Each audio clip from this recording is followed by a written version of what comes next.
Good morning, students. So, let's start our second book, first chapter of second book, theme number 5, Through the Eyes of Travelers, Perception of the Society. So, before starting this chapter, I want to tell you few things regarding this part second. First of all, is that this in the previous the part 1 of the book is all about the ancient history that we all done. Second thing is that was of 600 BCE to 600 CE before, or you can say till 600 CE. The whole theme is regarding up to the 600 CE. Clear? And all their things.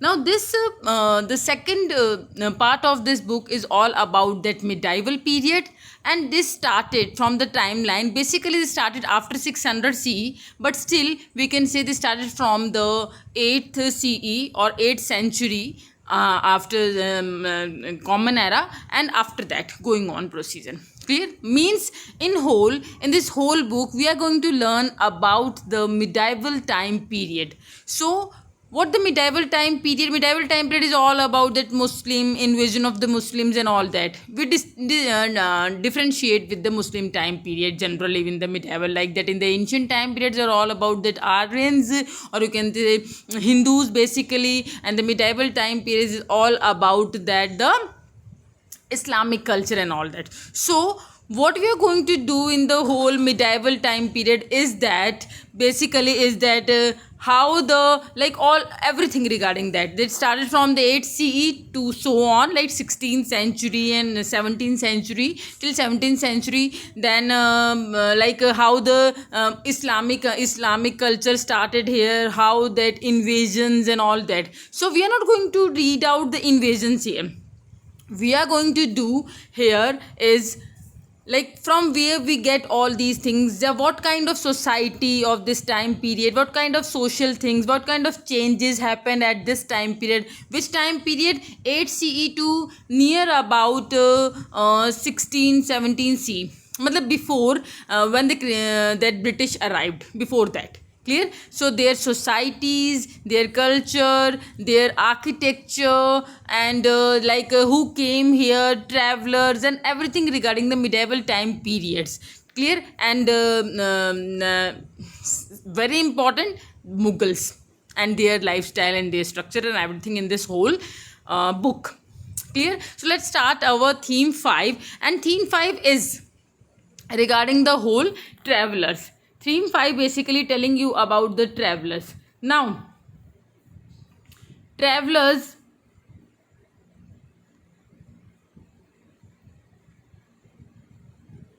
doesn't like the travelers who came here. There are so many travelers who came here. Then why we chosen the few? We chosen only the few travelers. Clear? There were so many people in our society also, in the subcontinent, Indian subcontinent continent also, those who are traveling from here to there. Clear? But still we chosen the few travelers that came from the outside. Clear? So basically in this chapter we are going to do the 3 main travelers and their travelogues and their books, what they written regarding the about the Indian subcontinent only, and what were their perception of the society, of our society actually, like their types and their strategies and everything regarding that we are going to do in this. Clear? So let's start our theme 5, first part. Clear? So 3 travelers, that is Al-Biruni, Ibn Battuta, and Francisco Bernier. That 3 travelers that came from the different places, like that from the different places that we are going to learn about that. Clear? So before starting that, the few things that we have to do is that like women's and men's both traveled. First of all, women's and men both travels. Clear? And traveling is not only the purpose that yes we want to see something, like we are going to do the other places and all that, we want to travel some like adventure things and all that. Not only that, traveling at that time happened because of so many reasons, like for in the search of working, for doing any trade, or maybe the priest searching for the different religions and that comparison of the different religions and all that, for the adventure no doubt, and escape from the natural disasters. For example, some natural disasters happen at their places and they want to travel from their place only. Clear? Now, people who came to stay on the new land found different language. Now, the travelers can be the both men and the women, and there were so many reasons for doing the traveling. Clear? So, the peoples who came to stay on the new land found that when we go and when we start moving from one place to another, we found so many different things like the languages, custom, practices, and everything. Clear? So, few adopted, those who want to go for any reason like the natural disaster or not for the adventure, they adopted that particular environment because they, and anyhow they have to live in the new environment. But there were so many exceptional cases also, there were so many exceptional persons also, those maybe who gone for that adventure, those who want to see them and want to like explore the new things. Clear? So basically what we are going to do at that time, we are also going for the adventure places. What we are going to do, we compare the things with our places, we note down the different things, we note down the different diaries and all that. Just like that, that time period, they also exceptional persons also note down their accounts and that what they found unusual and remarkable in their new land. They start writing down, they start comparing their accounts with their society, with other society where they traveled. Clear? So basically what we got, all the accounts we got of the men only. Unfortunately we are not having any woman account.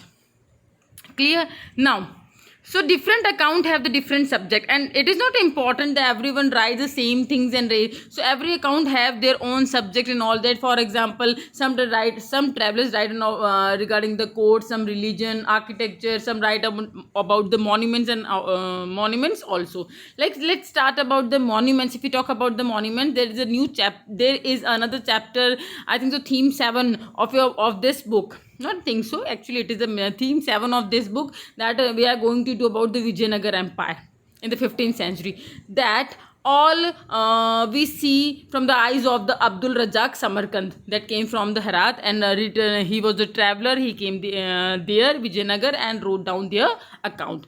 Okay? Now, so some travelers did not go elsewhere, and few travelers those who move from one places to another. Clear? Few travelers are like that, those who are not moving from their one places to the another subcontinent, they are moving in their empire, in their continent also. For example, the Mughal administrators, they travel in their places also, and they want to see that how the empire work out and everything like that.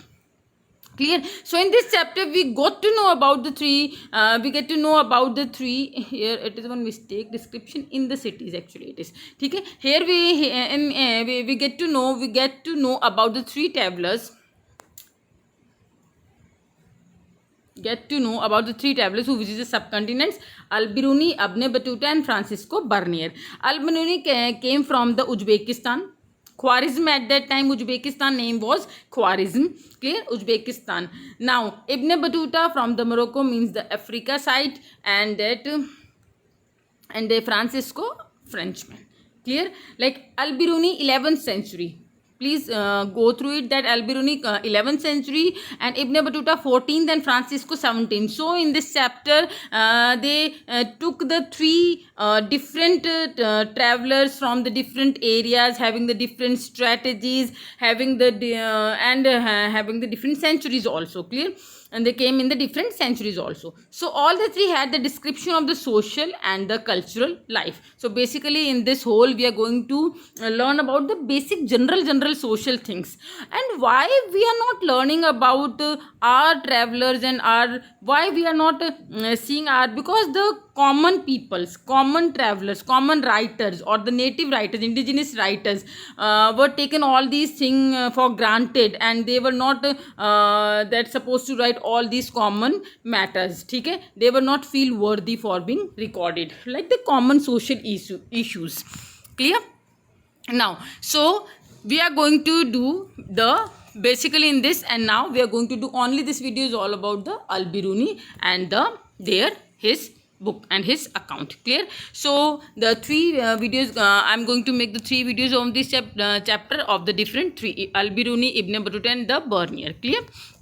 Let's start about the Al-Biruni and the Kitabul Hind. Kitabul Hind, the name of his book regarding the whole India and the culture of the India and all that. Let's start about the Al-Biruni. Al-Biruni, like what we are going to learn in this, who was Al-Biruni, from where he came, what was his, like for example some kind of the basic information regarding the Al-Biruni, what we are thinking, what he was thinking about the Indian subcontinent, what he realized here, what he written here, what he translate here, and what was his work. Clear now? So he was born in the Khwarizm, as I told you before. Now its name is the Uzbekistan, and born in the 973 CE. Khwarizm was an important center of learning, very important thing, important center of learning. So he received the best education, because Khwarizm, everyone was basically fond of the learning and all that. So he received the best education as well as the versed in a number of the languages. He was knowing the different languages like Arabic, Persian, Hebrew, and the Sanskrit also. He also studied work of the Plato and the other Greek philosopher through the Arabic translations. Clear? He studied the different work in the Arabic languages actually. Clear? He studied the work of the Plato and the different type of the different philosophers in the Arabic language. So basically he knew different kinds of the languages: Arabic, Persian, Hebrew, and the Sanskrit. Sultan Mahmud. So he was living in the Khwarizm. What happened after that? How he came to India? So as we all are knowing about it, Ghazni, Muhammad Ghazni, Sultan Mahmud, the name of that Muhammad Ghazni. Sultan Mahmud attacked Khwarizm in the 1017. And he was fond of the different poets and the scholars. He loved that poets and scholars too much and their works actually. So he took many poets and scholars back to his capital. And his capital, as usual, Ghazni's capital, Ghazni. Al-Biruni was one of them. So he took Al-Biruni from the Khwarizm with him in the Ghazni. So in the starting time, like Ghazni was disliking all the area, like the capital Ghazni and everything. And initially and gradually he developed an interest in the cities and spent rest of the time till his death, age of the 70. So Al-Biruni was a great mathematician, philosopher, astrologer, scholar of the Sanskrit. So Mahmud Ghazni was very impressed of his knowledge. So he provided him an honorable place in his court. So he provided the place in his court. So, but as usual, when he will do the invasion, every time when he was doing the invasion in the India, he always Biruni always staying with him when he was going to India for the invasion. As we all are knowing about that in the previous, classes, maybe in the 7th or 8th class, you read about that the 17 times Ghazni invaded India. So Al-Biruni accompanied Mahmud during the invasion to India many times. Stayed in the different parts of the India. Especially we are not having a proper intrinsic route and all the different planned route. We are not having any route, but according to his accounts and all that, we find we get to know about that. We got to know about that probably the Punjab and north west part of the India. He traveled a lot.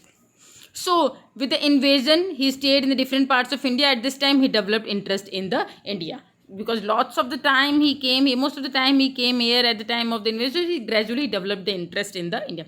So well-being was in the many languages, because he was knowing about that many. He could translate text successfully, easily. So in the translation work, he did so many translations.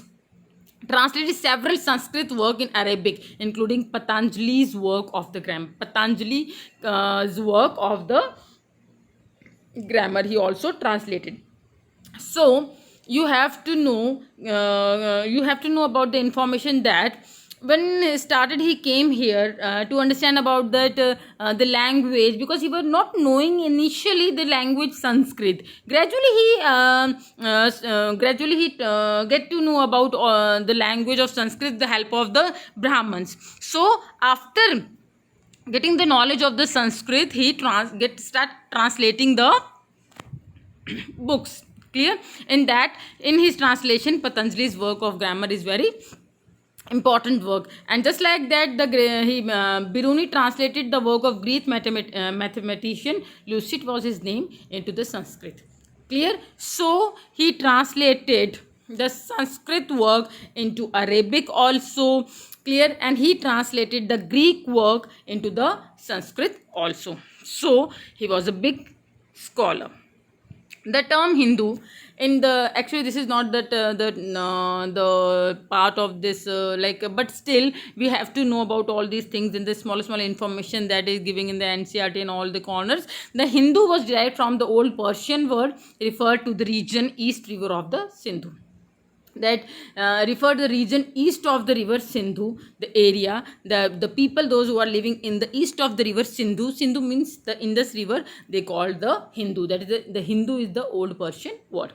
So the translation work and all these things what not were not the time period of the 10th century CE. So he was the one who were doing and all these things. This was since before the time, like since if we talk about the 8th century onwards, it started that Sanskrit work on astronomy, mathematics, medicine has been translated into the Arabic. So he was not only the one who translated the thing, there were so many before also who translated into Arabic languages. So when Biruni came in contact with the local population of Punjab, when he came to Punjab at the time of the invasions to the India, when he came to contact with the population of Punjab, the mutual trust and the understanding started with the peoples of the local peoples.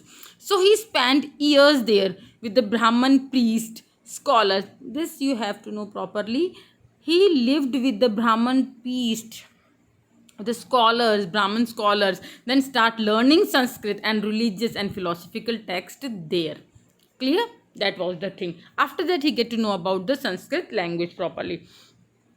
While studying all his account, his itinerary route, as I told you before, also not clear. Maybe he traveled in that Punjab and the northern India.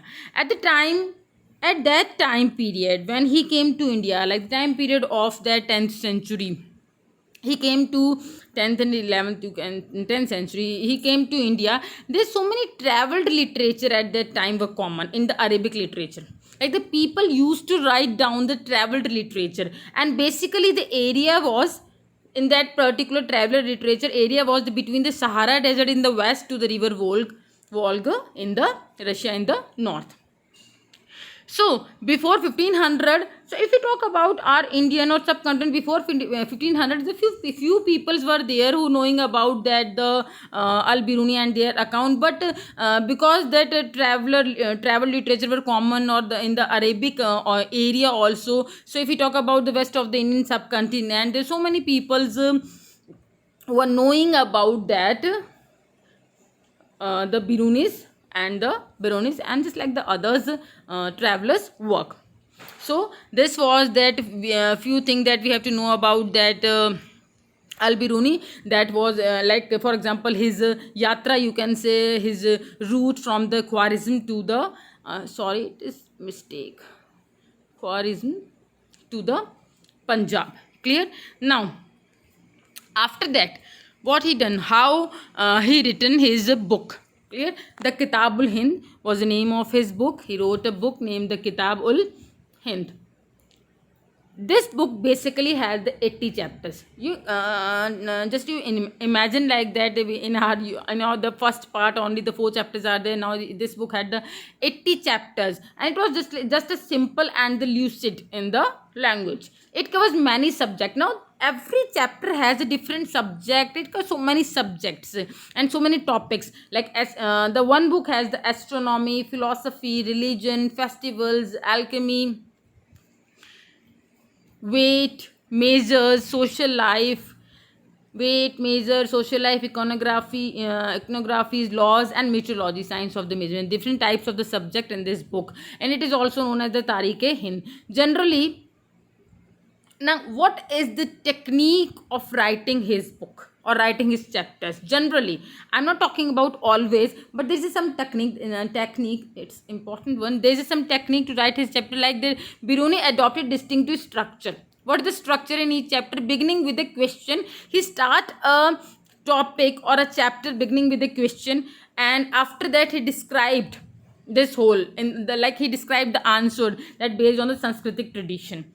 Clear? Whatever like he described the whole question, that whatever written in the Sanskrit tradition, for example, whatever he translate the Sanskrit work and get the topics from the Vedas, Puranas, and the Manusmritis and all that. So he the question, and after the question after the question, the basic description of the Sanskrit tradition, and not the last one, and he conclude this tradition with the other cultures also. This is the basic thing of his. Generally generally he was using this type of the technique also. So other scholars might telling his about his book, and always that it was that oriented toward mathematics oriented, just like the geometric in structure. He was saying always, because he was the fond of that he was very good in the mathematics, and so his book always almost the geometric in structure, remarkable for its precision, clarity, and predictability. So whatever you see in this, his book is always about that like some kind of predictability, and he always for his precision, for his clarity, he write down or conclude the things. Clear? So generally what the scholars like, just like the blaming, or just like that always saying that his book is the mathematical oriented, always that comparing the one part to the another, and geometric type of structures he was using. So that this was the other scholars views about his book.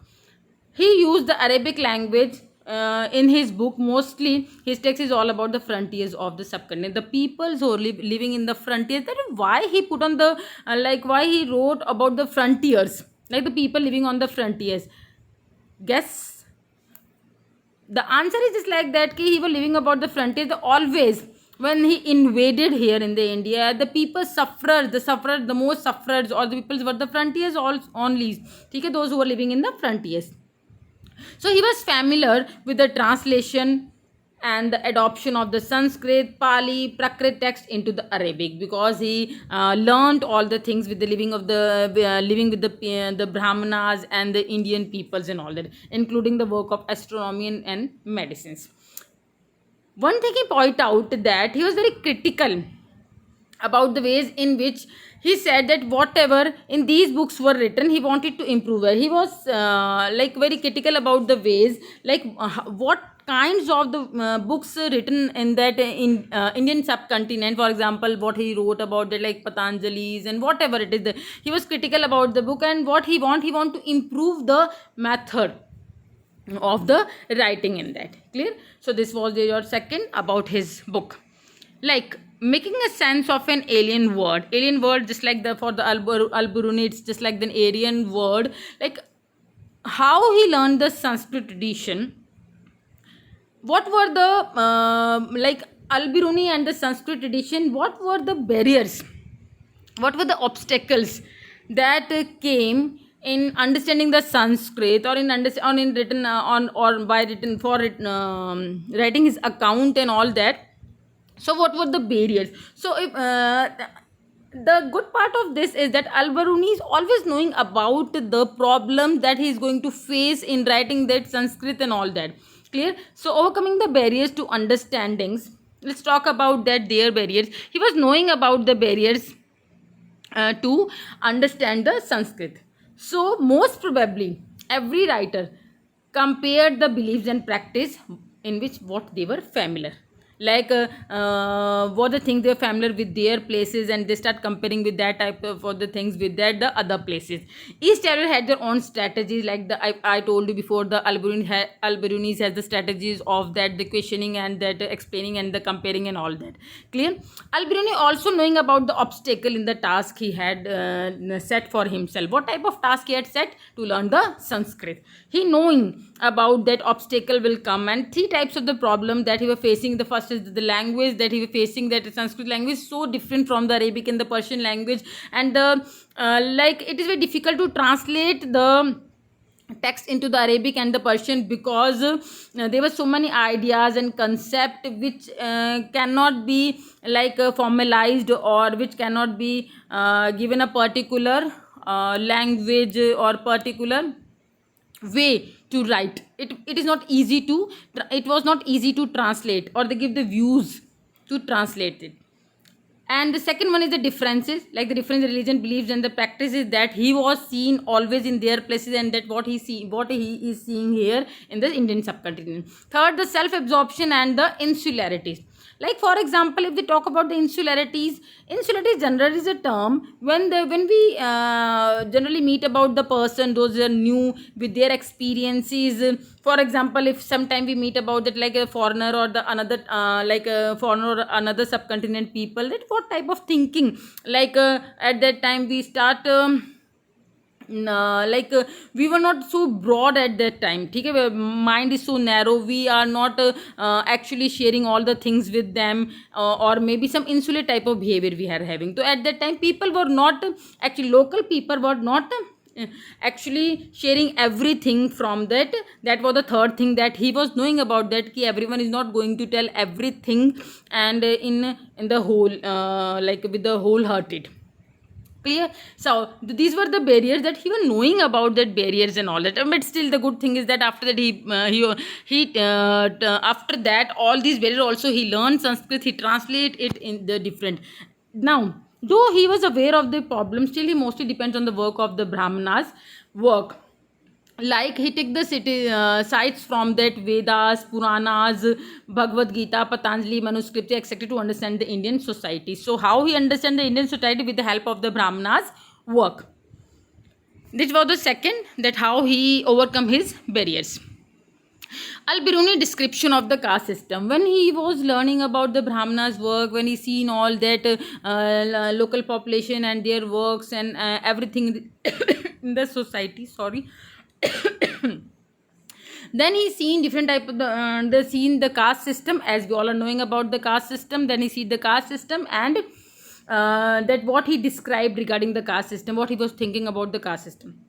So first of all, what he described in the caste system is that he's seeing the parallel system of the other society. Like caste system is not only is not unique only in the India, only in the India, but caste system is in that Persia also, like in the every subcontinent they are having the caste system. For example, Persia also there is a 4 categories, like the first knights and the priests, then monks, fire priest, lawyers, then third one is the physician, astronomers and other scientists, and the lastly peasants and artisans. As we were having like the Varna system, just like that the Persia having these type of the caste system.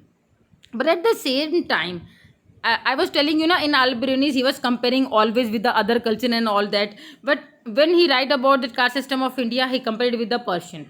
That okay, Persia is also having the caste system, different type of the kind. But still he also compared with the Islamic culture also. But in the Islamic culture, only one difference in their way of observation is pity. In the Islamic culture, there is no everyone is equal, all the human beings are equal, but only there is a one difference, that is observation is in the piety. Observation is the piety, that the deep respect of the religion, like Shias and Sunnis.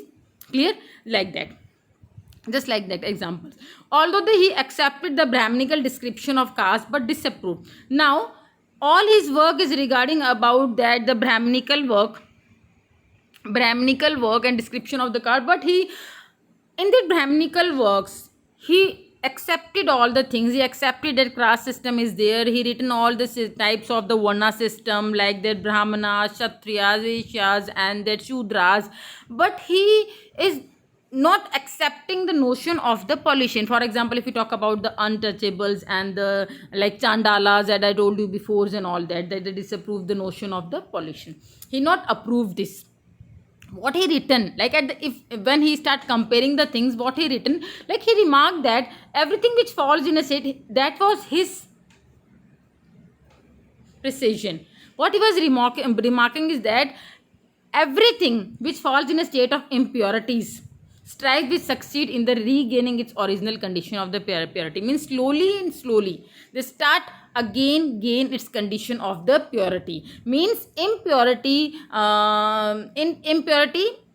convert into the purity in the earth. That is the nature. This is the nature. So like for example, so later on the earth would be, life on the earth would be impossible without this. If this not happen, then life is not survive. Life cannot survive on the earth. He given the example also, like sun cleans the bad air, salt prevents sea water from being polluted. So basically he disapproved the notion of the pollution, like that the shudras and the chandalas and those who are living in the outside the society, he was not believing in that type of thing, but still he accepted all the brahminical description.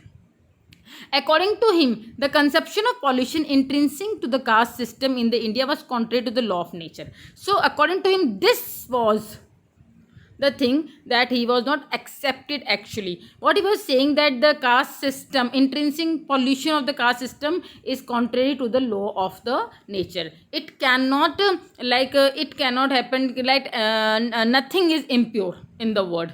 Everything what we can say is impure, just like that we can say if the shudras are the impure, it the life will not survive with all these things. Clear? According to him, what he is saying, that impurity after some time has changed its shape, change in the purity only. So what he not accepted is that the caste, intrinsic pollution of the caste system.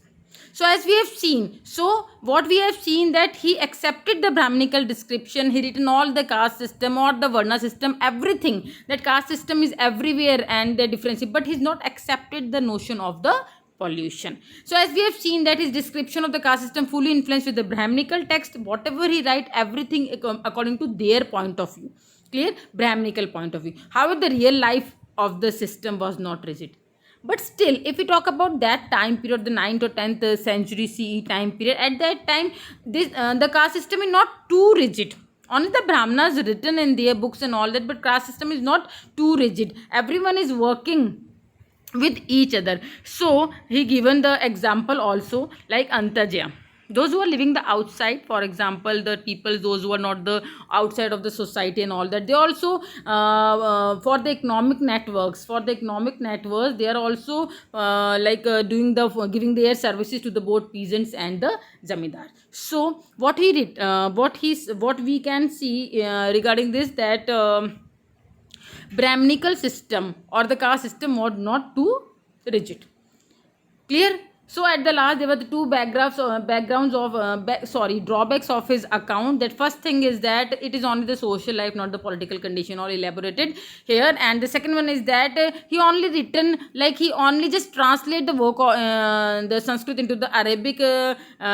He not write any of his personal knowledge in that. He only translate the work. He was based on the Indian text, based on time. Only he translated the work. He not add on his knowledge and everything what he was thinking about that, nothing. That was the very few things in that. Clear? So that's it for today. Thank you.